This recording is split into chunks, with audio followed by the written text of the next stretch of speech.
여러분 안녕하십니까? 스마트 익스트루드를 활용한 건축물 모델링이라는 주제의 웨비나 진행을 맡은 아나운서 김지형입니다. 전자신문 올쇼TV가 마련한 이번 웨비나를 통해서 3ds 맥스 2021 폴리건 모델링에 대해 알려주실 분들을 소개해드리겠습니다. 오토데스크 공공출판사에서 기술 총괄 본부장을 맡고 있는 한국인프라 강석거 이사님, 그리고 M&E 기술을 담당하고 있는 안승원 유태일 대리님 자리하셨습니다. 안녕하십니까? 안녕하세요. 소개 부탁드릴게요. 네, 한국인프라에서 기술 지원 총괄을 담당하고 있는 강석거 이사라고 합니다. 네, 안녕하세요. 저는 한국인프라에서 M&E 기술 지원을 맡고 있는 안승원 대리라고 합니다. 네, 안녕하세요. 저는 한국인프라에서 M&E 기술 지원을 맡고 있는 유태일이라고 합니다. 네, 세 분 모두 정말 반갑습니다. 한국인프라라는 회사에 대해서 아직 생소한 시청자분들도 계실 수 있고 궁금해하실 것 같거든요. 강석거 이사님께서 회사 소개를 좀 간략하게 부탁드릴게요. 네, 간략하게 저희 회사에 대한 소개를 좀 드리도록 하겠습니다. 네, 저희 한국인프라에 대한 정확한 회사 명칭은 주식회사 한국인프라입니다. 대표이사는 김희영 사장님이 계시고 개업 연도는 1998년도 1월 1일 날 개업을 하게 되었습니다. 자본금은 20억으로 출발하게 되었고요. 현재 임직원 수는 59명입니다. 그리고 저희 회사는 본사와 그다음 부산지사 두 군데가 있습니다. 본사 같은 경우는 강남구 삼성도 150번지 위치해 있고요. 그다음에 부산지사 같은 경우는 경남 창원시 의장구 용동로 87번지에 위치하여 있습니다. 다음은 저희 사업 영역에 대한 부분을 좀 소개해 드리도록 하겠습니다. 그래프를 보시면 알겠지만 소프트웨어에 대한 비중이 전체적으로 저희 사업은 주력 사업으로 좀 진행을 하고 있으며 하드웨어 역설계, 기술 지원, 인터넷, 솔루션 개발, 그리고 SI, 컨설팅 등을 진행하고 있습니다. 저희는 기술 지원을 담당하고 있는 부서에서 현재 웨비나를 진행하고 있습니다. 네, 간단하게 저희 회사에 대한 영역 부분입니다. 장표에 좀 여러 내용들이 있는데 오토데스크 중심으로 소개를 좀 드리도록 하겠습니다. 2000년도에는 GIS 부분 총판을 맡게 되었고, 그다음에 2003년도에는 범용 부분 총판을 담당하게 되었습니다. 그리고 2009년도에는 오토데스크 공공 부분 디바를 선정되었으며, 2011년도에는 오토데스크 AC ENI 부분 총판으로 선정이 되었습니다. 그리고 2014년도는 오토데스크 MFG 골드 파트너 디바가 되어서 현재에 이르고 있습니다. 네, 약 20여 년 이상 IT의 지속적인 개발과 투자를 하고 있는 업체라는 걸 이제 오늘 소개를 통해서 알게 됐는데, 그럼 이제 오늘 이 강의가 발표가 어떤 형태로 진행이 되는지도 좀 소개를 부탁드릴게요. 네, 지금 저희가 맡고 있는 그 전체적인 그 시각화 부분에 대한 그 사업을 진행하다 보니까 모델링에 대한 이슈를 3D 맥스가 상당히 그 훌륭한 기능들이 많이 있는데, 그리고 많은 명령어가 필요 없는데 많이 어렵다라고도 생각하시는 분들이 많이 있었습니다. 그래서 그런 부분을 좀 최적화하고 간단하게 그 여러분들이 접근할 수 있도록 좀 가이드를 해드리고 싶어가지고 웨비나를 좀 준비하게 되었고요. 일단 오늘 전체적인 모델링은 기존의 스플라인 모델링 방식이 아닌 폴리곤 모델링을 이용한 스마트 익스트루드를 이용해서 모델링을 간단 명료하게 진행하는 방법에 대한 가이드를 진행하겠고, 마지막에는 안승환 대리가 아놀드에 대한 활용 방법에 대한 부분도 부가적으로 설명드리도록 하겠습니다. 네, 감사합니다. 발표는 이제 잠시 후에 진행을 하도록 하겠고요. 시청자 여러분들께서는 웨비나가 진행되는 동안 궁금한 사항 있으시면 채팅창을 통해서 질문을 해주시면 됩니다. 보내주신 질문은 강의가 진행된 후에 선별해서 발표자께 질문을 드리고 답변을 듣도록 하겠습니다. 그리고 웨비나에 참여하시고 설문을 작성해 주신 분들과 좋은 질문 남겨주신 분들 추첨해서 경품도 보내드리니까요. 많은 참여 부탁드리겠습니다. 자, 그럼 스마트 익스트루드를 활용한 건축물 모델링 웨비나 시작하도록 하겠습니다. 이사님, 저는 이 3ds 맥스를 잘 모르는데 기존 모델링 방식과 이제 오늘 소개해 주시는 스마트 익스트루드를 활용한 방법, 간략한 소개를 좀 부탁드릴게요. 네, 가장 큰 부분에 대한 부분은 일단 제가 설명을 드리려고 하는 그 폴리곤 모델링 방식 같은 경우는 서페이스 모델링 방식이라고 보시면 되겠고, 기존의 스플라인 모델링 방식은 선을 평면도에서 두께를 줘서 이제 면을 올리게 되면 솔리드 방식으로 이렇게 구성이 되어 있는데, 이런 방법으로 하게 되면 전체적으로 건물 외벽에 있는 매지선이라든지 이런 부분을 표현하고 그런 부분에 많은 제약이 좀 따르는 부분이 있었습니다. 그래서 이런 부분을 게임 쪽에서 활용이 되고 있는 폴리곤 모델링으로 건축이 좀 접목을 하게 되면 어떨까라는 부분에서 출발하게 되었고요.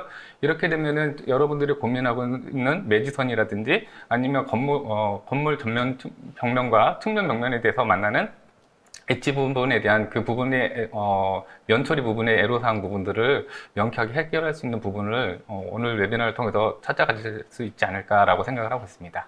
네, 설명을 들어보니까 스마트 익스트루드를 활용함으로써 모델링을 좀 더 쉽게 할 수 있을 것 같다라는 생각이 드는데요. 그럼 유태일 대리님, 3ds max에서 모델링을 하기 위한 그 도면 정리 과정을 좀 네. 소개해 주세요. 네, 제가 이번에 설명드릴 내용은 CAD 파일에서 이제 불필요한 선들을 정리하는 방법에 대해서 설명드리겠습니다. 네, 우선 CAD 파일에서 도면 파일에서 보면은 치수선과 해치, 텍스트 등 불필요한 선들이 많이 있습니다. 이거를 이제 정리한다고 생각하고 정리를 하면 되는데요.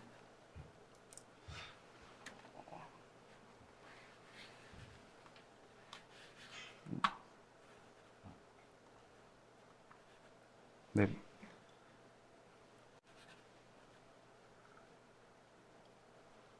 네, 이렇게 정리가 다 된 도면을 이제 마우스를 우클릭해서 우클릭으로 프로퍼티스 창이라고 열어줍니다. 프로퍼티스 창이 열리면은 이제 올 카테고리에서 라인 카테고리로 변경시켜주는 티크니스 값을 0인지 확인해야 되는데요. 이 티크니스 값이 들어가면 맥스에서 스플라인으로 인식되지 않기 때문에 티크니스 값이 0으로 설정되는지 확인을 해 주어야 합니다. 네, 그러면 이러면 이제 도면 정리가 완료되는데 이제 다음에는 이 도면 파일을 익스포트해서 이제 맥스에서 불러올 수 있는 방법을 설명드리겠습니다. 네. 도면 그 CAD 파일에서 이제 라이브 블럭을 쳐서 설정창이 이렇게 나오는데요. 여기서 셀렉 오브젝트를 눌러서 정리를 했던 도면들을 DX 파일로 익스포트 합니다.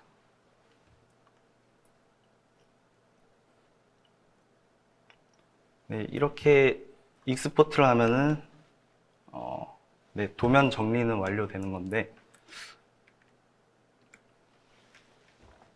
네, 이제 다음은 3D Max 환경 유닛 설정 및 모디파이 명령어 세팅에 대해서 설명드릴 건데요.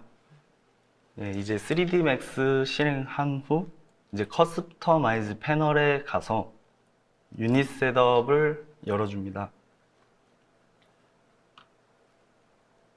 네, 여기서 매트릭에서 밀리미터로 설정되어 있는지 확인하고 네, 시스템 유닛 셋업 버튼을 눌러서 1유닛이 1mm 단위로 설정되어 있는지 확인하고 OK를 눌러줍니다. 네, CAD 도면을 로드하기 전에 유닛 셋업을 하는 이유는 건축과 인테리어에서 도면은 기본적으로 밀리미터 단위를 사용하기 때문에 단위를 맞춰 로드하기 위해 유닛 셋업을 밀리미터로 먼저 설정하는 것입니다. 네, 이어서 모디파이 명령어 세팅 방법에 대해서 알려드리겠습니다.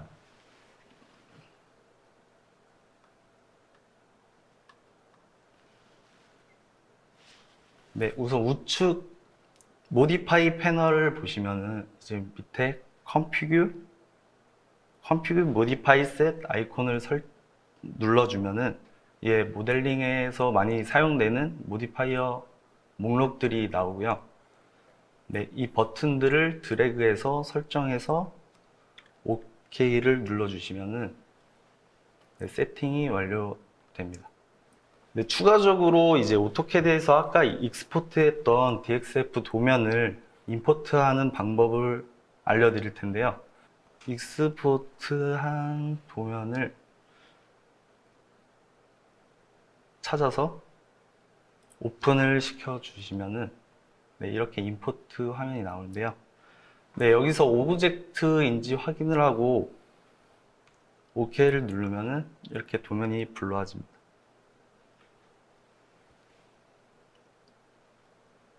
네, 여기서 우측 클릭으로 에디터블 스플라인을 적용시켜 주시고요. 단축키 Z로 이제 아까 불러온 도면을 찾아주시고 프리즈를 시켜주면은 이제 도면이 불러진 기본 설정은 완료된 거고요. 여기서 더 효율적인 모델링을 위해서 이제 스냅 설정을 할 건데요. 네, 여기서 스냅 토글을 꾹 눌러주시면은 2점으로 맞춰주고 마우스 우클릭으로 설정창을 열어줍니다. 네, 버텍스와 엔드 포인트, 미드 포인트 정도 체크해 주시고 이제 옵션 패널에서 스냅 투 프로즌 오브젝트를 체크해 주고 기본적으로 프리즈 된 이게 오브젝트는 스냅이 안 먹히는데 이렇게 스냅 투 프로즌 오브젝트를 체크하면 프리즈된 오브젝트도 스냅이 먹히게 되니까 체크를 해주시면 좋을 것 같습니다. 네, 이게 스냅 세팅까지 되면은 네, 이제 기본적인 도면을 불러와서 모델링을 하기 위한 설정은 완료되는 거고요. 네, 이렇게 해서 이제 CAD 파일 정리, 3ds Max 환경 유닛 설정 및 모디파이 명령어 세팅까지 완료가 되는 겁니다. 동영상을 보니까 실무에서 유익하게 사용할 수가 있을 것 같은데, 그럼 그 CAD 파일이 선분으로 인식되지 않는 그 부분에 대해서도 또 그 문제를 좀 더 설명을 좀 부탁드릴게요. 이제 CAD 파일이 맥스에서 인식이 안 되는 문제가 있는데요. 네, 이거는 이제 아까 CAD 파일에서 맥스에서 옮길 때 티크니스 값을 0으로 설정하지 않으면은 이제 맥스에서는 라인으로 인식이 안 돼요. 그 이유는 이제 티크니스가 1 이상인 경우에 이제 라인에 두께가 생기기 때문에 맥스에서는 두께를 가진 스플라인을 인식하지 않기 때문에 컨버트를 할 수가 없습니다. 네, 그래서 아까 도면에서 넘기기 전에 티크니스 값을 0으로 확인했던 이유가 이런 이유인데요. 맥스상에서 불러와지기는 하지만 이제 스플라인의 자체가 인식이 안 돼서 컨버트 할 수도 없고 이렇게 파일이 깨지는 문제도 생기기 때문에 이제 CAD에서 티클니스 값을 0으로 설정해 주면 이제 이런 문제는 없는 걸로 생각합니다. 네, 티크니스 값을 0으로 설정을 해주면 이 문제는 이제 해결이 된다는 네. 거죠. 그러면 다음은 이제 스마트 익스트루드를 활용한 경사면 모델링 제작 과정 소개를 좀 부탁드릴게요. 네, 에디트 폴리를 활용해서 경사면 창문 만들기인데요. 우선 간단하게 경사면이 있는 건물을 가정하고 박스를 만들어서 진행을 하겠습니다. 네. 여기서 Alt W를 누르면 하나의 확대된 레이어가 남기 때문에 Alt W로 눌러서 진행하겠습니다. 네, 여기서 이제 뷰포트에서 객체 세그먼트를 보여주는 다축기는 F3이고요.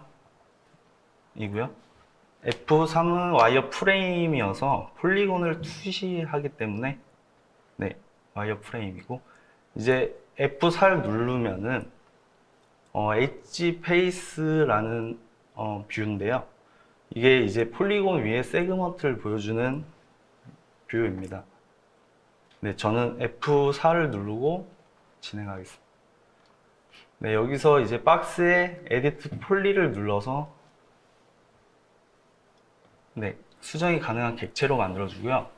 여기서 엣지를 선택해서 챔퍼를 누르고 네, 여기서 1200 정도를 주고 네, 여기서 세그먼트를 0으로 설정하면 경사면이 생기기 때문에 0으로 눌러서 경사면을 만들겠습니다.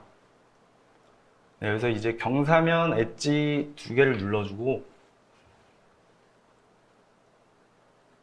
커넥트를 누르면은 네, 이렇게 선이 하나 더 생기는데요. 여기서 세그먼트 값을 2로 주고 네, 핀치 값을 네, 적당히 주면은 이렇게 틀이 생깁니다.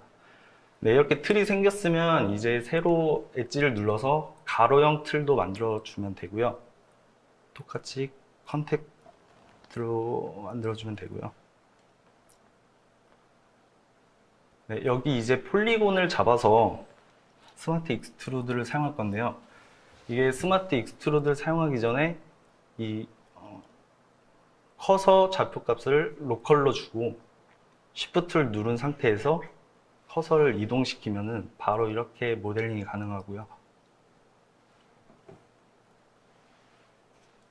여기를 이 폴리곤을 디태치해서 따로 작업을 할 건데 여기서 엣지 두 개를 선택해서 다시 커넥트를 눌러줍니다. 커넥트를 눌러서 이제 폴리곤을 나누어주고 네, 여기서 다시 폴리곤을 잡고 인셋 버튼을 눌러서 바이 폴리곤 모드로 네, 수치를 넣어줍니다. 네, 그럼 이렇게 나눠주는데요. 나눠준 다음에 이제 Shift를 누르고 다시 익스트루드로 이동시킵니다. 네, 이동시키고 이런 작업을 반복하면은 이렇게 굴곡이 생기는데요. 네, 여기서 다시 스케일을 줄여서 면을 줄이고 다시 스마트 익스트루드로 넣어주고 하는 작업을 반복했습니다. 네, 여기서 디태치를 하는 이유는 여기가 창문이 될 곳이어서 나눠준 건데요. 디태치를 눌러서 네, 이쪽은 창틀을 표현해서 만든 거고요. 네, 아까 디태치했던 면은 유리창으로 네, 설정해서 이렇게 모델링을 진행하면은 효율적이고 간단하고 쉽고 빠르게 창문 모델링이 가능한 그런 방법이 이제 스마트 익스트루드입니다. 네. 이제 이렇게 소개해 주신 내용으로 모델링을 하면 정말 빠르게 모델링을 할 수가 있어서 시간도 단축할 수가 있을 것 같은데, 그럼 이제 다음은 실무 모델링 제작 과정을 강석호 이사님께서 좀 소개를 해주세요. 네, 실무 모델링에 대한 부분에 대한 소개를 진행하도록 하겠습니다. 일단은 앞에서 그 유틸들이가 좀 설명했었던 부분, 뭐 좋은 내용들 잘 설명해 주셔서 감사합니다. 그리고 좀 약간 부연 설명을 좀 진행을 하겠습니다. 아까 스플라인에서 메쉬로 익스트루드 두께 값을 전환을 해주고 넘기게 되게 되면은 맥스에서는 기본적으로 이게 메쉬로 변환이 되기 때문에 메쉬 안에는 상당히 많은 또 버텍스가 존재합니다. 그러다 보니까 스냅을 걸 때 정확한 위점을 맞출 수가 없기 때문에 메쉬로 전환을 하게 되면은 아까처럼 면도 선분도 보이지도 않겠지만 스냅 잡을 때 애로사항이 있기 때문에 그 부분에 대한 부분을 좀 짚고 넘어가도록 하겠습니다. 다음은 건물 외벽에 대한 모델링 진행을 한번 해보도록 하겠습니다. 전체적으로 CAD 도면을 불러드리게 되면은 각 4개 면의 인면도와 그다음 평면도가 보기와 같이 이렇게 제공을 하게 될 겁니다. 그래서 일단은 모델링 할 때는 이 4개 면을 다 띄워놓고 하시게 되면 너무 어렵기 때문에 일단 좌우하고 그다음에 평면도 하나 정도만 남겨놓고 모두 다 이렇게 숨겨주게 됩니다. 이게 여러분들이 하시게 되면은 그 모델링이 4개 면이 다 있어야 되지 않습니까? 라고 이해하는데 생각이 많아지게 되거든요. 그래서 가급적이면은 이 2개의 면을 띄워놓으시고 여러분들 작업을 해주셨으면 좋겠고, 요거는 앞에서 설명드렸던 우리 그 스냅에 대한 옵션 부분입니다. 옵션 부분은 뭐 말씀드리는 바와 같고요. 여기서 아까 컨스트레인트 XS라는 부분이 있었는데 우리가 이제 스냅을 걸게 되면은 모브로 움직일 때 이 엑시스가 좀 다 풀어져 구속 제약이 다 풀려버리게 됩니다. 그런 부분을 넣어주는 기능이었었고요. 자, 그리고 이제 보통 이제 인면도를 진행하게 되면은 여러분들이 아까 제가 하던 모델링 방식과 좀 차이가 있다고 제가 말씀을 드렸는데, 이쪽에 전면에 있는 한쪽 벽면을 폴리곤으로 모델링하는 과정을 한번 보시면서 어떻게 차이가 있는지 한번 보도록 하겠습니다. 일단 플랜을 가지고서 시작을 하게 됐고요. 컨버트 에디터블 플리로 변환을 했습니다. 그리고 엣지 부분 측면에서 잡았고요. 스냅으로 계속 옆에 보시면은 매지선을 중심으로 이렇게 스냅을 연장해서 나아가고 있습니다. 일단 보시면 알겠지만 이와 같이 매지선의 정확한 위치를 맞춰서 우리가 모델링을 할 수 있다는 부분은 이 모델링 방식이 상당히 제가 생각하기엔 좋은 방식이 아닌가 생각을 하고 있습니다. 이렇게 해서 지금 건물 외벽을 중심으로 계속 이렇게 진행을 하게 되겠고요. 계속 반복되는 작업이어서 약간 좀 스킵을 해보도록 하겠습니다. 지금 계속 그와 같은 방법으로 해서 스냅을 보시면서 위치, 그 창문이라든지 이런 부분을 그냥 다 덮는다 생각해 주시고 계속 이렇게 밀고 내려와 주시면 되겠습니다. 밑에 보시면은 층에 대한 각각에 대한 매직선들 보이시죠? 네, 좀 튕겨 나갔는데 이런 식으로 계속해서 구성을 해주시고 밑에 부분은 또 재료 마감이 틀려서 일단 여기까지만 모델링을 변경을 한번 해보도록 하겠습니다. 그리고 제가 가져온 모델링이 보시면은 전면에 이렇게 평평한 면이 아니고요, 위에서 보시면 약간의 그 사선으로 된 경사면이 있습니다. 이런 건 평면도를 보시면서 그 부분을 좀 수정을 해주셔야 되는데, 그리고 CAD에서 모델링을 보시게 되면 인면도하고 평면도가 보시면 많은 부분에 좀 그 맞지 않는 부분도 좀 있고요, 정확한 매치가 좀 되지는 않습니다. 그래서 여러분들이 혹여라도 도면을 작업하는 과정에서 이런 문제가 있을 때는 인면도 중심으로 작업을 해주시면 좋겠고요. 지금 여기 보시면 스냅에 대한 거, 지금 여기 경사면을 처리하는 부분인데 버텍스를 이동해 주셔도 상관없는데, 전 여기서 FFD를 이용해서 모델링을 좀 손쉽게 이렇게 편집하는 방법에 대해서 소개를 하고 있습니다. 이렇게 되면은 전체적으로 선택된 점들이 좀 경사면에 맞춰서 이렇게 각을 이루는 것을 보실 수가 있을 겁니다. 네, 그렇게 진행을 해주시고요. 그 다음에 얘네들은 지금 죄송합니다. 다른 부분을 넘어갔었는데, 네. 이렇게 모델링을 계속 진행을 해주시고요. 그 다음에 벽체 두께, 지금 유리창 부분에 대한 부분을 제가 선택을 해가지고 면을 안쪽으로 좀 밀어 넣습니다. 그럼 여러분들 보시면 알겠지만, 우리가 원하는 유리창의 두께만큼의 티크니스 값을 줘가지고 이렇게 유틸 대리가 설명했었던 부분과 같은 방법으로 면에 대한 구획이 완료가 되었습니다.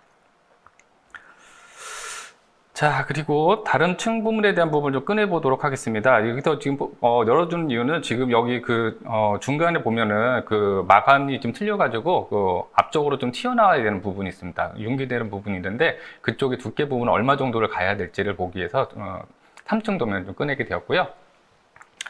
자, 폴리곤으로 계속해서 진행하도록 하겠습니다. 그리고 튀어나오게 될, 그러니까 앞쪽으로 나오게 될 면을 좀 잡아주시면 좋을 것 같습니다. 그리고 익스트루드 하셔서 두께 값을 설정해 주시게 되면은 정확한 두께만큼의 앞쪽으로 튀어나오는 면을 제작할 수 있습니다.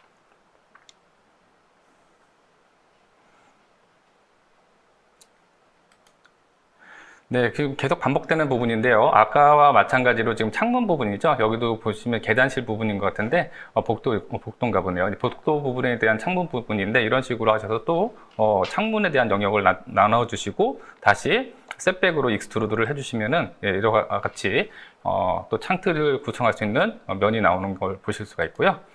계속해서 이렇게 해서 면도 좀 뽑아주시고, 창문에 있는 부분의 그 프레임의 설 부분을 엣지를 이렇게 지금 전체 벽면에 나와 있는 선분대로 갔는데 간혹 가다가 우리가 이 프레임이 맞지가 않는 경우가 있어요. 그래서 이런 부분을 일단은 다 지우고 창틀에 있는 프레임에 맞춰서 다시 제작을 할 거기 때문에 여기서 엣지를 선택하신 다음에 리무브로 삭제를 하고 있습니다. 중간중간에 필요한 엣지까지 선택이 되어 가지고요. 리무브가 제대로 안 되는데 죄송합니다. 여기도 마찬가지로요. 이렇게 해서 리무브를 해주시게 되면은 깔끔하게 창틀을 구성하기 위한 면만이 존재하는 모델링이 완성이 되었습니다. 네, 지금 이렇게 해서 모델링을 해주시고요. 그 다음에 여기 들어가는 상세한 모델링들은 다음 그 챕터를 보면서 좀 더 설명을 드리도록 하겠습니다. 오브젝트 지금 하나를 띄워서 지금 모델링을 하겠다라는 부분인데요. 지금 모델링을 띄고 그 다음 창문 모델링은 뒤에 가서 다시 이어서 설명드리도록 하겠습니다. 네, 정말 획기적인 방법인 것 같은데, 그러면 이제 다음, 저는 잘 이제 모르는 분야지만 이렇게 볼 때 이렇게 설명해 주시는 거 보면 좀 더 쉽게 편리하게 할 수 있다라는 생각은 들거든요. 그러면 계속해서 이제 그 다음 과정들을 좀 소개를 부탁드릴게요. 네, 지금 앞에서 설명드렸던 건 전체적인 벽면과 그 다음에 유리창을 어떻게 이제 구획하는지 그런 부분에 대한 부분을 설명을 했었고요. 자, 이제는 그 창문에 대한 부분, 좀 디테일하게 좀 세부적인 모델링 방식에 대한 소개가 들어가는데, 일단 창문에 대한 모델링을 동영상을 보면서 또 진행을 하도록 하겠습니다. 네, 보시게 되면 지금 이제 프레임들이 지금 있는데, 여러분들은 여기서는 지금 그 도면이 계속 변경이 되었습니다. 그래가지고, 셋백, 하이드되어 있는 그런, 히든바로 구성이 되어 있는 창문이 있었고요. 그 다음에 그 앞쪽으로 튀어나와 있는 돌출바의 형태로 되어 있는, 프레임으로 되어 있는 그 창문이 있었는데 그런 부분에 대한 부분은 애로사항이 좀 많이 있는데요. 그 고객들이 계속 그 변경사항이 좀 들어옵니다. 지금 현재 소개해 드릴 거는 돌출형인 그런 기본 프레임으로 구성되어 있는 창문 모델링에 대한 부분을 설명을 드릴 거고요. 지금 복도 부분에 대한 모델링을 좀 소개를 드릴 건데 일단 디테치를 하시고 다른 필요 없는 부분을 다 삭제했습니다. 삭제가 아니고 숨겨줬습니다. 왜냐하면 모델링 할 때는 가급적이면 심플한 게 제일 좋거든요. 그래서 이렇게 좀 정리를 해주시고, 그 다음에 여기 그 창문을 구성하기 위한 프레임을 어떤 걸로 구성할 것인지, 그래서 지금 보시면은 수직바하고 수평바가 있을 텐데, 지금 전체적인 창 틀을 지금 볼더에서 챔퍼를 좀 적용해가지고 구성을 하고 있습니다. 보통 두께는 40에서 50 정도 주시는데 저는 50 정도가 좀 좋은 것 같아서 약간 도면보다는 오버스럽게 좀 제공을 해도 건물의 전체적인 느낌을 봤을 때는 창틀이 좀 너무 가려지는 것보다는 나은 것 같더라고요. 네, 이렇게 해서 프레임을 또 선택해주고 앞서와 같이 디테치로 또 면을 띄워주면 되겠습니다. 계속 반복되는 내용인데 여러분들 아시겠지만 이 모델링 보시면 알겠지만 새로운 명령어가 새로 나오진 않습니다. 그래서 그 기존에 있었던 이 에디트 폴리라는 명령어 하나만 가지고 모델링을 하고 있기 때문에 여러분들이 3D 맥스를 공부하시면서 이 3D 맥스가 모델링이 너무 어렵다라는 취지의 어떤 얘기를 좀 많이들 하시는데 그런 부분 저는 솔직히 인정이 되지 않습니다. 왜냐하면 이렇게 간단한 명령어들이 있는데 그렇게 어렵게 돌아가시면서 배우실 필요도 없고요. 네, 이렇게 진행하시게 되면은 여러분도 단시간 내에 충분한 모델러로서의 어떤 스킬이 되지 않을까 생각을 하고 있습니다. 자, 계속해서 보시면은 중간에 지금 커넥트를 이용해서 수직바를 만들었고요. 지금 수평바를 만들기 위해서 지금 이렇게 모델링을 진행을 하고 있습니다. 자, 같은 방법으로 지금 보시면은 스냅을 엣지를 이동해 가지고 이렇게 구성해 주시고요. 네, 여기 보시면은 얘도 챔퍼를 이용해서 진행을 하고 있습니다. 네, 동영상과 제가 싱크를 맞추려니까 생각보다 좀 말이 좀 더듬어지는데 여러분들 양해 부탁드리고요. 지금 보시는 바와 같이 지금 챔퍼를 이용해서 프레임을 또 다시 구성을 해주고요. 그죠? 뭐 이런 작업들에 대한 좀 부분을 소개하고 있습니다. 그래서 아까와 마찬가지로 이렇게 프레임을 구성해 주시고 그 다음에 벽면 유리창을 또 디테치를 해주는 부분이죠. 지금 여기 보시면 투명하게 보이시는 부분이 있는데요. 제가 단축키에 Alt X를 눌렀습니다. 네, 시스루라고 해서 투명하게 좀 보이는 그 단축키고요. 다시 Alt X를 누르게 되면 더 이상 투명하지 않고 이제 그 원래 솔리드 갖고 있는 색깔로 변형이 되는 것을 보실 수가 있습니다. 자, 이렇게 지금 벽체 창틀 프레임에 대한 색깔을 좀 구성해서 좀 계단실 부분에 창문 하나 만들었고요. 네, 이렇게 해서 같은 네이밍까지 정리를 해주시고, 네, 죄송합니다. 자꾸, 네.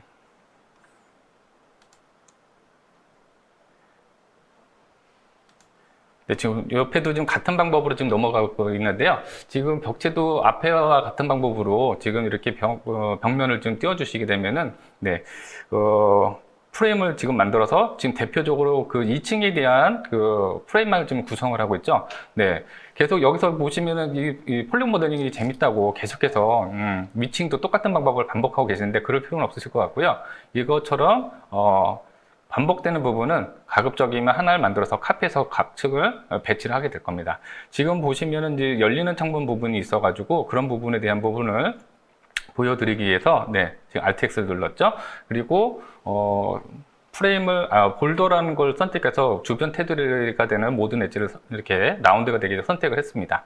그리고 여기서 챔퍼 값을 다시 적용해서 두께 값을 적용해 주시면은 이와 같이 네, 창문 프레임의 틀을 또 잡아 주실 수가 있습니다. 요거는 이제 열리는 창문이니까 지금 이렇게 표현이 되고 있는 거죠. 네, 계속해서 이제 반복돼서 좀 여러분들 지루하실 것 같은데, 네. 동영상은 저희가 좀 사이트에서 계속해서 공유를 하도록 하겠습니다. 이런 식으로, 죄송합니다. 다시 계속해서 뒤로 넘어가는데, 네. 제가 더 뒤에 가서 설명을 좀 드릴 부분이 있는데요. 여기서 지금 이렇게 그 벽체를 선택하고 복사를 해서, 지금 구성이 다 끝나게 되면은, 지금 이 위에 가시면은 여기는 뭐 같은 층이기 때문에 그 높이도 거의 똑같은데 위에가 조금 차이가 나는 부분이 있습니다. 네, 이 부분만 좀 보시고 창문 모델링에 대한 부분을 정리하도록 하겠습니다. 보시면 알겠지만 그 상단의 프레임의 그 길이가 좀 맞지가 않죠. 그래서 이 부분에 대한 부분은 에디트 폴리에서 그냥 면을 선택해서 복사해서 잡아 당겨 주시게 되면은 저 프레임도 우리가 쉽게 구성을 할 수가 있는데 이거는 모델링을 또 새로 또 하시고 뭐 그런 분들이 있더라고요. 그래서 네, 선택하고 그 다음에 새롭게 엣지를 우리가 어떻게 구성하면 좋을지 뭐 그런 거에 대한 걸 좀 고민을 해봤습니다. 한번 보시도록 하시죠. 네. 창틀에 지금 필요한 건 수평바에 대한 것들이 좀 필요하죠. 그래서 이렇게 일일이 선택할 수 있는 부분이 아니어서 볼더로 엘리먼트로 전체 덩어리를 선택을 해줬고요. 그 다음에 폴리곤 선택해서 필요 없는 엣지를 면들을 일단 선택해서 제외를 해보도록 하겠습니다. 이렇게요. 그리고 여기도 뭐 필요한 부분은 엣지가 아니죠. 여기도 좀 이렇게 지워주시면 되겠고요. 뭐 이 수고가 더 많은 것 같다 싶으면은 그냥 면으로 모델링 하셔도 상관없을 것 같은데, 제가 볼 때는 이 모델링 방식이 좀 더 맞는 것 같습니다. 그래서 이렇게 잡아서 얘도 저 위치에 맞게끔, 네. 옆에도 보니까 이 부분에 대한 그 프레임도 좀 선택이 안 됐네요. 그래서 같은 방법으로 계속 진행을 하는 방법을 소개해 드리고 있습니다. 그래서 결과론적인 건 결과를 보시게 되면은 지금처럼 이렇게 구성이 되고, 그 다음 필요 없는, 지금 유리라고 되어 있는 부분들은 재료가 동일하기 때문에 어태치로 해서 다 하나씩 묶어주면 좋을 것 같고요. 프레임도 프레임별로 다 어태치를 시켜가지고 한 덩어리로 묶어주시면, 여러분들은 나중에 재질을 적용하실 때라든지 이럴 때 한꺼번에 하나를 선택해 주시게 되면 한 번에 적용이 될 수가 있기 때문에 번거로움을 좀 덜을 수가 있습니다. 이런 식으로 해서 창문 모델링에 대한 부분을 간략하게 소개를 드렸습니다. 네, 뭐 창문 모델링에 대해서 일반 이제 창문 모델링에 대해서 설명을 들었는데, 아까 시작하실 때 건물에도 히든바라고 하신 부분이 있었어요. 네. 그 부분도 좀 설명을 부탁드릴게요. 네, 알겠습니다. 제가 이어서 그 히든바에 대한 부분을 좀 설명을 좀 드리려고 하는데요. 우리가 히든바라고 하는 부분은 이제 커튼홀을 표현할 때 좀 많은 표현을 하는데, 유리창 바깥에는 이제 매지선만 보이고 안쪽에는 굵은 어떤 프레임이 쓰는 구조를 갖다 이제 히든바 구조라고 얘기를 하죠. 그런 부분을 좀 표현하는 방식인데, 다음 장표를 보시면서 진행하도록 하겠습니다. 네, 제가 제목으로는 커튼홀 모델링 만들기라고 좀 설명을 드렸는데, 말 그대로 그 유리창에 이제 서 있는 벽면을 갖다 이제 커튼홀이라고 합니다. 그래서 이 커튼홀을 한번 모델링을 한번 진행하는 과정을 보도록 하겠습니다. 지금 제가 주변에 필요 없는 부분은 다 좀 숨겨놨어요. 왜냐하면 모델링이 계속 모델링을 진행하실 때 필요 없는 면들이라든지 다른 벽면들이 있으면 물론 보기는 좋은데 진도가 안 나갑니다. 그래서 필요 없는 면들은 가급적이면 숨겨주시고, 내가 필요한 도면만 딱 꺼내놓고 작업을 해주시면 좋을 것 같은데, 지금 2층부터 구성이 되고 있는 커튼홀 부분이기 때문에 2층과 전면, 그 다음에 측면에 대한 부분, 총 3개 면에 대한 부분만 지금 띄워놓게 되었습니다. 보시고 이렇게 구성을 해주시면 되는데, 여기서는 좀 스플라인 모델링 방식이 더 유용한 것 같아서 제가 선분 모델링 방식으로 좀 쓸 건데, 여기 보시면 그냥 렉탱글이라는 명령을 이용해서 이렇게 평면도에 있는 수직바의 위치를 생성을 좀 좋겠습니다. 이런 식으로 카피하셔서요. 계속해서 배치를 해주시고요. 네. 자, 이렇게 뭐 반복되는 작업인데, 그러면서 이렇게 배치를 해주게 되면은, 질문을, 또 이런 질문들이 좀 많이 나오시더라고요. 폴리곤 모델링하고 이게 스플라인 모델링하고 이렇게 혼용해서 사용해도 됩니까? 라고 질문하시는 분들이 간혹 계신데, 네, 물론 전혀 하등의 지장이 없습니다. 그러니까 여러분들이 모델링 하실 때 가장 중요하신 거는 단시간 내에 빠른 어떤 결과물을 내시는 게 가장 중요하시거든요. 그래서 진행을 하실 때 폴리곤이 편할 것 같으면 폴리곤으로 작업을 진행해 주시고, 아니시면은 스플라인이 편할 것 같으면 스플라인 모델링으로 진행을 하시는 겁니다. 여러분들이 모델링은 스플라인은 아니면은 폴리곤은 폴리곤으로만 진행하는 이런 단조로운 사고에서 좀 벗어나셔서 좀 포괄적인 형태의 어떤 모델링을 좀 하시게 되면은, 여러분도 이 모델링에서 좀 두각을 나타낼 수 있는 어떤 스킬업이 좀 많이 될 것으로 생각이 되고 있습니다. 자, 보시는 부분처럼 계속해서 이렇게 수평으로 평면도를 좀 따고 있는데요. 조금 지루한 것 같아서 제가 빨리 스킵을 하겠습니다. 지금에서 선을 만들어주고 익스트루드를 해가지고 높이를 맞춰주는 겁니다. 기둥이. 보시면 알겠지만, CAD 도면하고, 네, 평면도하고 인면도는 이렇게 맞지가 않아요. 그래서 여러 부분이 이제 애로사항이 좀 많은데, 일단은 전체적으로 이쁘면 됩니다. 그래서 모델링은 인면도 중심으로 모델링을 맞추실 때 가급적이면 큰 문제가 없다라고 그러면은 평면도는 무시하시고 인면도 중심으로 작업을 좀 해주시면 좋을 것 같아요. 그래서 지금 여기 보시면은 약간 슬러프가 져 있는 이 경사면을 지금 표현하기 위해서 버텍스를 이렇게 하고 있는데요. 이 벽면은 다시 선분을 또 따가지고 익스트루드를 해서 다시 프레임을 발을 좀 세우게 될 건데, 그런 과정은 조금 단순한 작업이기 때문에 건너뛰도록 하겠습니다. 그래서 측면에도 지금 마찬가지로 지금 다 바가 세워졌죠? 그리고 이런 식으로 네, 그리고 지금 보시면 수평으로 지금 모델링한 거, 수평바죠. 수평바의 두께를 주기 위해서 지금 여기 보시면 이 부분입니다. 이 부분에 그 선을 따서 익스트루드 하는 겁니다. 그래서 두께가 좀 밀려 나갔는데요. 보시면, 네, 같은 방법으로 계속해서, 네, 구성을 해주도록 하겠습니다. 지금 수직바가 지금 더 밑으로 내려야 되는데 위에 구성이 됐네요. 네, 저 다시 내리도록 하겠습니다. 저거는요. 네, 같은 방법으로 계속해서 좀 넘겨주시고요. 자, 프레임에 대해서 이제 그 전체적인 그 수평바에 대한 부분을 계속 복사해가지고요. 이렇게 구성을 해주시고, 모두 다 어태치를 해주신 다음에요. 다 끝나셨으면은, 네, 숨겨주시고. 다음은 지금 여기서 뭘 해줄 거냐면은 이제 유리를 만들어줄 겁니다. 유리도 아까 말씀드렸다시피 유리가 바깥에 서 있다 보니까는 매지가 보여야 될 건데요. 이 여기서 보이시는 매지 표현이 되게 좀 유용하실 것 같은데 잘 보시고 여러분들이 실무에서 활용을 해주셨으면 좋겠습니다. 자, 여기 폴리곤을 다시 선택을 하나 해주시고요. 지금은 아까 그 병체 만드는 거하고 비슷하죠? 그래서 여러분 새로운 명령어가 나오는 게 아니고요. 계속 같은 명령어가 이렇게 반복이 됩니다. 근데 여러분 아시겠지만 이 모델링이 되게 지극히 단순하고 심플한데, 이 맥스를 좀 더 여러분들 손쉽게 좀 많이 좀 접해 주시면 좋겠다라는 생각이 좀 많이 좀 듭니다. 제가 맥스를 한 20년 정도 사용하고 있는데 여러분들이 사용하시는 이 맥스를 너무 어렵다라는 생각으로도 등하시하는 부분이 있어서 되게 아쉬움이 있어서, 네, 이렇게 지금 제가 강의 좀 설명을 드리고 있고요. 지금 같은 방법으로 계속 벽체를 유리창이죠. 유리창을 세우고 있습니다. 그래서 같은 방법으로 올려주시고 이제 측면에 대한 부분도 좀 해주시고요. 위치값 잡아줬죠. 그 다음에 이런 식으로 벽체를 쭉 따주시고 난 다음에 여기서 이제 중요한 부분이 설명되는군요. 한번 보실까요? 에디트 폴리 보시면은 이제 뭘 해주실 거냐면은 그 벽체 프레임을 좀 아까 했던 매지선을 좀 표현하는 방식에 대한 설명일 건데요. 여기 보시게 되면은 전체 면을 잡아주시고요. 여기 베벨이라는 명령을 적용해 줄 겁니다. 베벨이라는 명령을 적용해 주시게 되면은 여기서 튀어나오는 두께를 주는 수가 있는데요. 여러분 두께는 한 10에서 15 정도로 왔다 갔다 하면서 우리가 작업을 할 거기 때문에 거의 그 두께에 대한 모델링에서는 느끼지 못하니까요. 튀어나오는 거는 10만큼, 그 다음에 베벨 안쪽으로 들어가는 건 15만큼을 적용했습니다. 이 수치가 제가 써보니까 가장 매지가 이쁘게 나와가지고 사용한 거니까요. 여러분도 외우시고 나중에 이 모델링과 같은 작업을 하실 때 활용하시면 좋을 것 같습니다. 자, 그렇게 해주시고 우리가 나중에 멀티 서브 오브젝트 명령을 이용해서 유리창에 프레임 색깔하고 그 다음에 그 유리 안쪽에 있는 색깔을 좀 따로따로 좀 적용하는데요. 네. 이런 식으로 벽체 프레임에 대한 그 커튼홀 부분을 구성하는 것을 한번 좀 설명을 좀 드려봤습니다. 보시면 알겠지만 이런 식으로 창틀 프레임이 히든바하고 지금 보시면 히든바라는 내용 아시겠죠? 바가 안쪽에 있는 거고 그 바깥에는 매지가 표현이 되는 그런 로직의 방법이었습니다.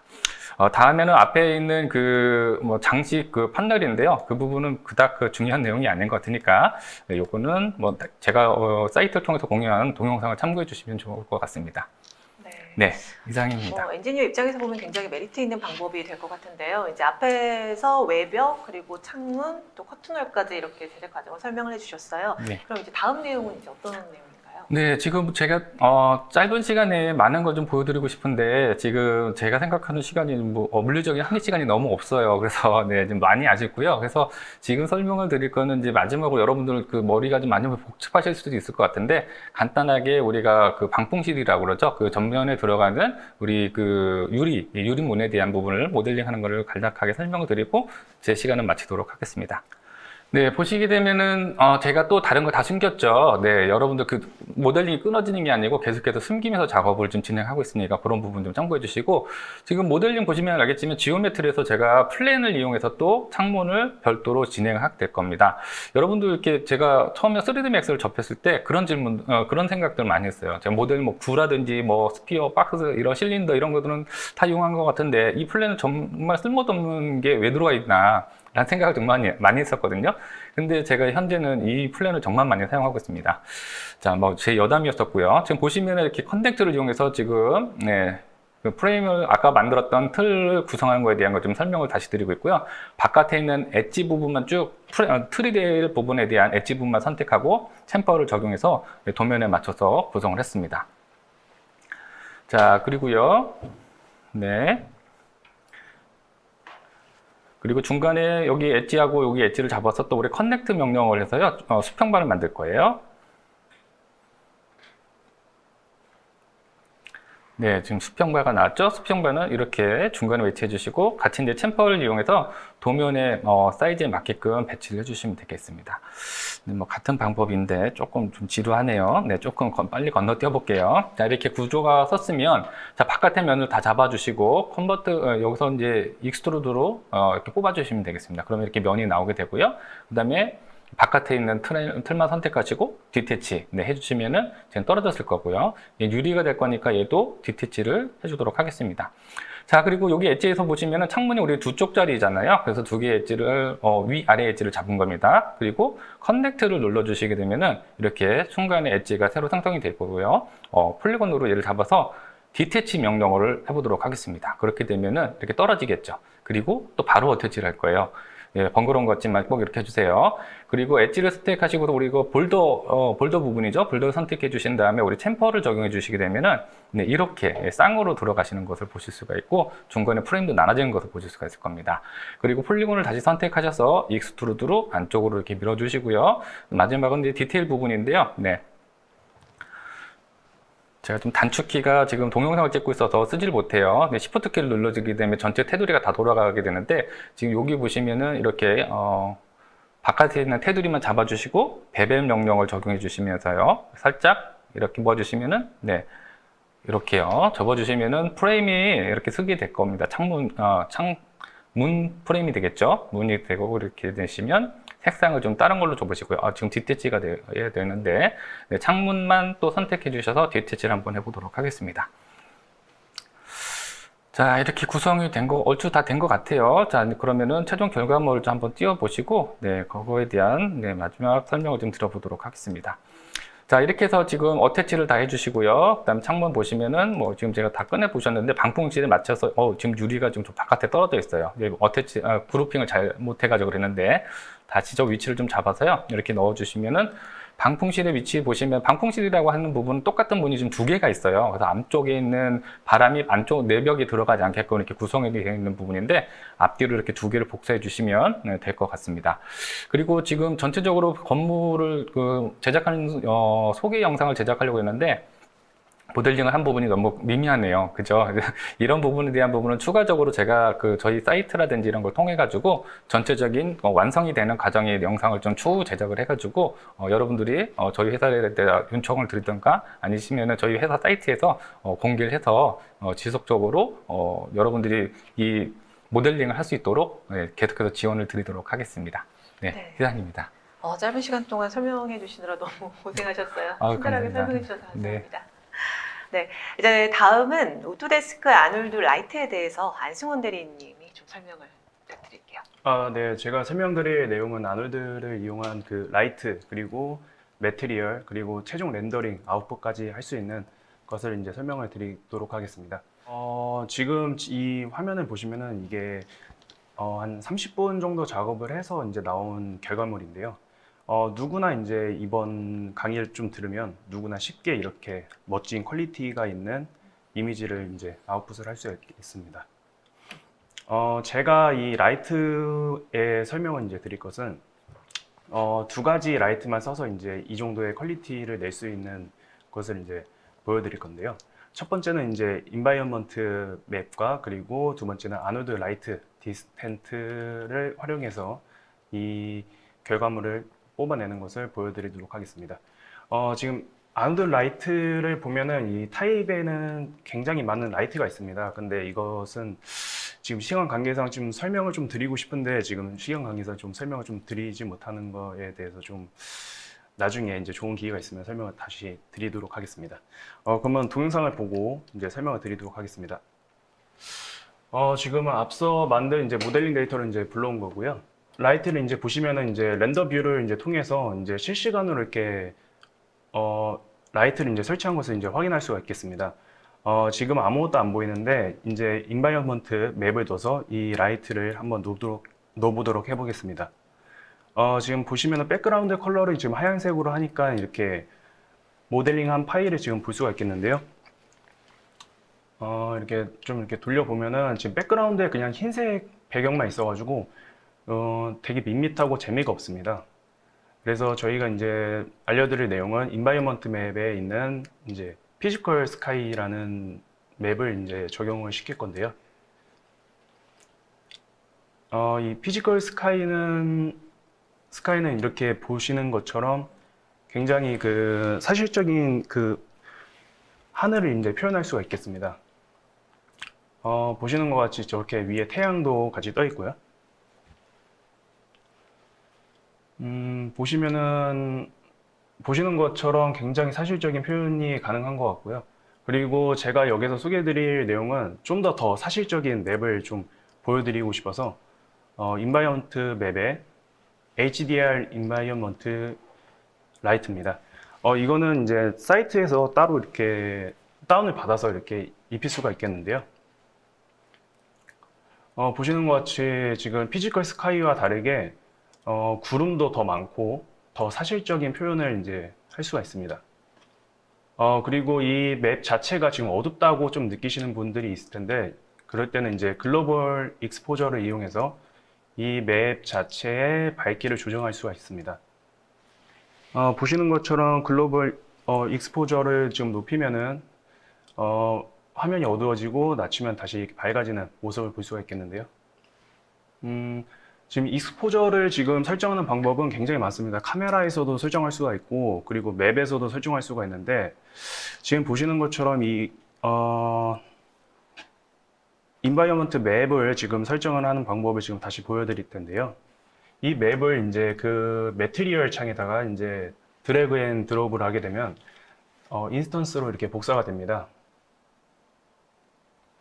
그러면 이 맵 자체를 로테이션으로 이렇게 돌릴 수가 있겠고요.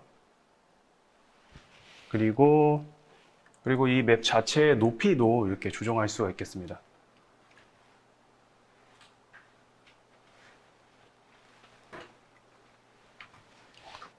그리고 이 맵 자체에 아까 말씀드린 것처럼 익스포저 값을 이 맵에서 조정할 수가 있겠는데요.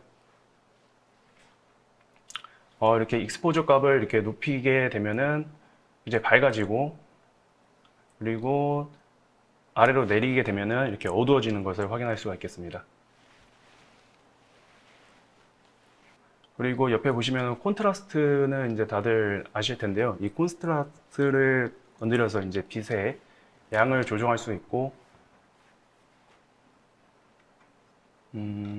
그리고 밑에 보시면은 그 빛의 색깔을 조정할 수가 있습니다.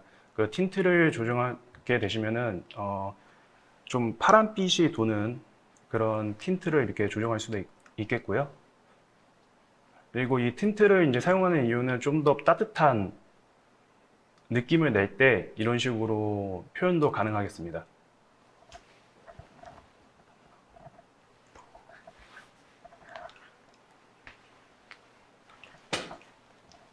다음은 이제 그 아노드 라이트를 이용해서 이제 간접 조명을 이제 좀 설치하는 방법을 이제 소개해 드릴 건데요. 지금 보시는 것처럼 아노드 라이트에 그 많은 종류가 있는데, 저희는 이제 디스텐트만 이용해서 라이트를 이제 설치하도록 하겠습니다. 디스텐트는 저는 주로 이제 간접 조명을 이제 표현할 때 좀 많이 쓰는 것 같습니다. 그래서 이렇게 간접 조명을 좀 태양광처럼 이렇게 쓰는 건데요. 태양이 이제 위에서 아래로 이제 내려오다 보니까 이렇게 위치를 좀 조정해 주는 모습입니다.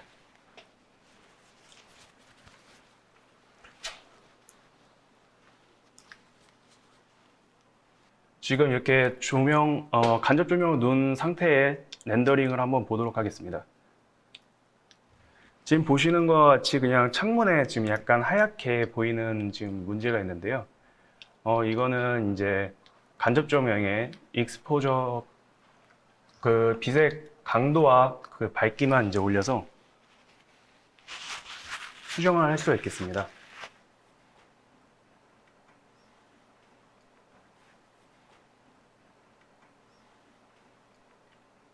그리고 밑에 보시면 이제 샘플 값이 좀 있습니다. 그래서 샘플 값을 건드려서 이 렌더링의 시간을 좀 단축시킬 수도 있겠고요. 그리고 위에 보시면은 라이트에 이 프리셋도 있습니다. 이 프리셋을 이용하시면은 낮신과 그리고 데일리신 이렇게 두 가지를 이렇게 쉽게 표현할 수가 있겠고요. 지금 신각관계상 조금 넘겨서 작업을 보도록 하겠습니다.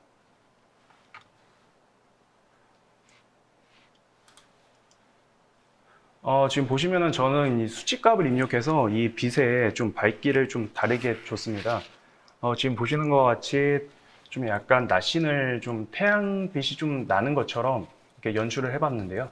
다음은 이제 아노드 매트리얼에 대해서 설명을 드리도록 하겠습니다.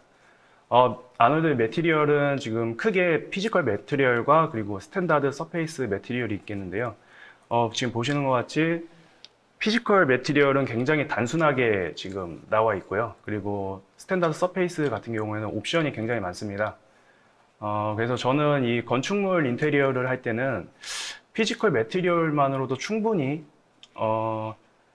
그 씬을 구성할 수 있을 것 같아서 저는 피지컬 매트리얼을 쓰시는 거를 좀 많이 추천드립니다. 매트리얼을 입히는 방법을 대해서 한번 보도록 하겠습니다.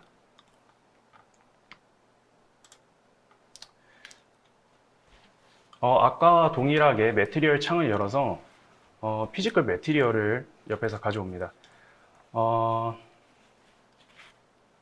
피지컬 매트리얼에 지금 많은 옵션들이 있는데 초보자들은 지금 이 옵션들을 이용해서 지금 재질을 구현하기가 힘듭니다. 그래서 이렇게 프리셋이 이제 적용이 되어 있기 때문에 글래스 프리셋을 이용해서 유리 재질의 매트리얼을 넣도록 하겠습니다.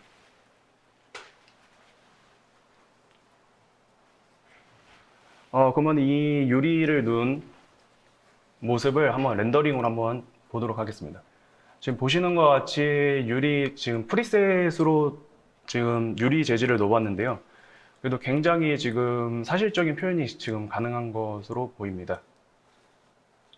초보자분들은 이렇게 쉽게 프리셋을 이용해서 유리 재질 표현을 하시는 게 굉장히 용이한 것 같습니다.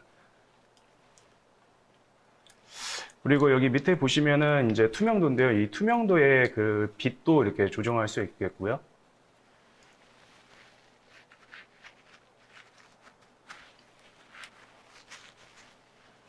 다음은 이 외피 매핑을 한번 진행하도록 하겠습니다. 외피 매핑은 유리 재질보다 더 간단합니다. 보시는 것 같이 이제 비트맵 파일을 이제 가지고 와서 지금 보시는 경로로 들어가시면은 이제 맥스를 까신 분들은 이렇게 매핑을 이렇게 많은 매핑을 이렇게 제공을 하고 있으니까 이쪽에서 많이 쓰시면은 좋을 것 같습니다. 매핑을 찾아서 저는 이제 좀 좀 어두운 부분을 이제 좀 표현하고 싶어서 이렇게 매핑을 갖고 왔는데요. 이제 매핑을 누를 오브젝트를 선택하고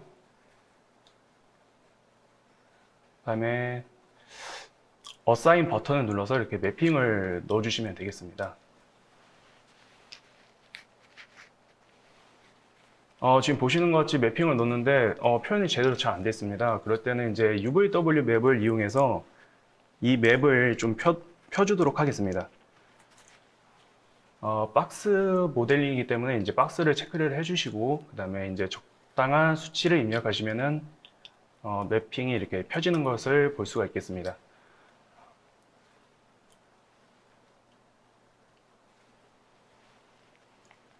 그러면 이 매핑을 넣은 것을 다시 렌더링으로 다시 한번 확인하도록 하겠습니다.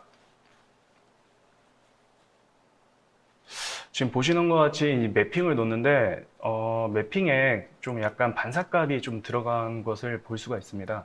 이럴 때는 러프 값을 건드려서 이렇게 반사값을 좀 이렇게 죽일 수가 있겠습니다. 이상으로 이 매트리얼 넣는 방법을 한번 봤고요. 다음은 아노드를 이용해서 카메라 및 그리고 렌더러 그 최종 렌더링을 하는 모습을 보도록 하겠습니다. 지금 카메라를 설치하는데 이 아놀드는 이제 물리 기반으로 되어 있기 때문에 피지컬 카메라를 이용해서 카메라를 잡아주는 것이 좋겠습니다. 초보자들은 이 카메라에 대해서 되게 좀 공포감이 많으실 거예요. 그래가지고 이 카메라에는 제가 중점으로 말씀드릴 거는 이 포부값입니다. 이 포부값을 이렇게 높게 하면은 이제 화각이 넓어지고요. 그리고 다시 포부값을 낮게 하면은 이게 화각이 좁아지는 것을 볼 수가 있겠습니다.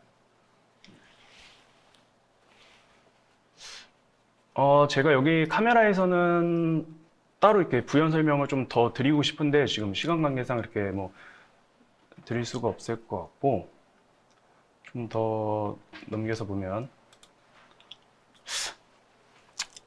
이 아놀드 렌더러를 이용해서 이제 최종 아웃풋을 뽑는 것만 이제 마지막으로 하고 끝내도록 하겠습니다. 지금 보시는 거는 이제 아웃풋 사이즈, 아니 아웃풋 이미지랑 그리고 사이즈, 그리고 밑에 보시면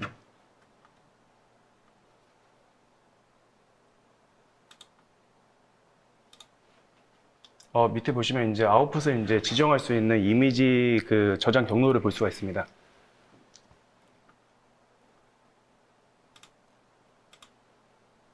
그리고 이건 아놀드 렌더러의 그 옵션인데요. 여기서 보실 거는 제가 봤을 때는 카메라 AA밖에 없을 것으로 보입니다. 이 초보자들은 이 AA만 건드려서 높은 퀄리티를 낼 수가 있기 때문에 카메라 AA만 좀 중점으로 보시면 될 것 같고요. 대신 이 카메라 AA를 높이시게 되면은 렌더링 시간이 더 소요가 되기 때문에 그것을 이제 생각하고 좀 수치를 조정하도록 해야 될 것 같습니다. 지금 보시면은 이제 최종 렌더링한 이미지인데요. 보시면은 이제 밑에 바닥에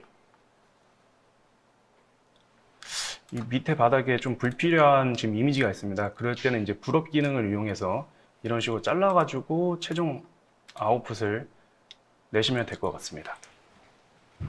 네, 정말 짧은 시간 동안 설명해 주시느라고 고생하셨어요. 그리고 더 준비한 내용들이 꽤 많지만 오늘 시간 관계상 이렇게 전부 다 내용을 설명해 드리지 못한 점 양해 부탁드리고요. 그리고 이제 이 발표 동안 많은 질문들을 해 주셨는데 일일이 그 답변 드리지 못한 점 양해 부탁드립니다. 따로 개별적으로 회신을 드리거나 그 채팅창에 답글로 답변은 남겨드리도록 하겠습니다. 그리고 방송 후에 설문에 참여해 주신 분과 좋은 질문 남겨주신 분들 추첨해서 경품도 보내드리겠습니다.